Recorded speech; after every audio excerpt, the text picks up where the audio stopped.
My name is Michael O'Keefe, and I'm a member of the Daily News Sports Investigative Team. I'm here with my colleague Christian Redd, and we're here to talk about Mark McGwire, who issued a statement today acknowledging that he had done steroids throughout the 1990s.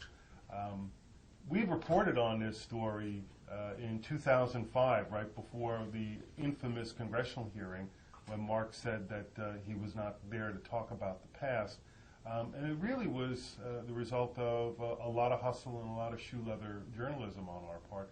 Christian especially really developed some sources that were, really helpful for us, and really I think helped the world know what happened in baseball and in sports during the 1990s in terms of performance-enhancing drugs. Do you want to talk a little bit about? It's interesting. Everybody knows about the Balco investigation and Barry Bonds and all the names in sports that came up tied to performance-enhancing drugs, but really the investigation that kind of kick-started this whole process was one called Operation Equine, and that's an investigation that came up in our reporting in 2005. Of course, the investigation itself started in the late 80s and extended into the early 90s. It was done by two now retired FBI agents, Greg Stayskull and Bill Randall. And of course, their intent was to hopefully convict traffickers, dealers, not anyone that was using. But during the course of that investigation, it was almost 4 years long. Names like Mark McGwire came up, Jose Canseco.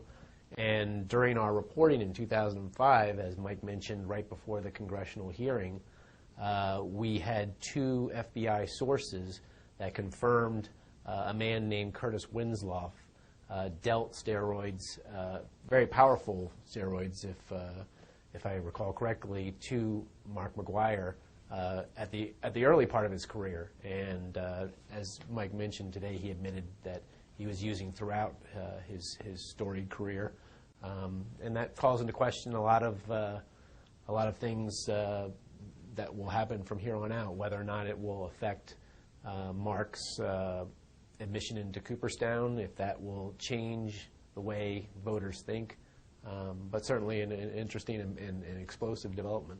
Yeah, it's an interesting development in that, as our colleague Bill Madden pointed out in his column yesterday, there's a lot of money on the line for guys who get inducted into the Hall of Fame. He was talking in his column yesterday about with a memorabilia dealer named Alan Rosen, Mr. Mint, who said that the demand for autographs from guys, first of all, the price goes up.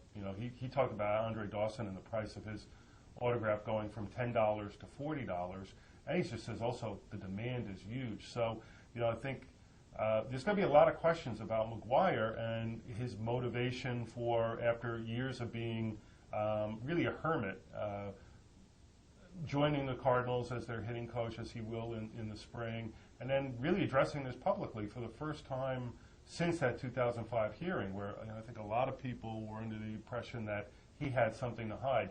Now he's coming forth and saying, I don't want to hide anymore, I don't have anything to hide anymore, I want to talk about this. So it's a very interesting development, no doubt. It is, and McGwire has already been on the ballot for Hall of Fame consideration 3 years. He's fallen well short of being elected. You need at least 75% of the vote. He's only garnered about less 21, 23. Yeah, 21, yeah. Around less than 25% in each of the 3 years he's appeared on the ballot. So whether or not that will sway voters differently, it remains to be seen. But interestingly, Stayskull, the retired FBI agent, told me just now that if he's admitting to using these drugs and that aided his performance, how will that sway or not sway voters? If they know that he did use, maybe that will work against him. Maybe they'll think, well, he was aided in his home run efforts each year or each season. I think that record is tainted, so therefore I'm not going to vote for him. It remains to be seen.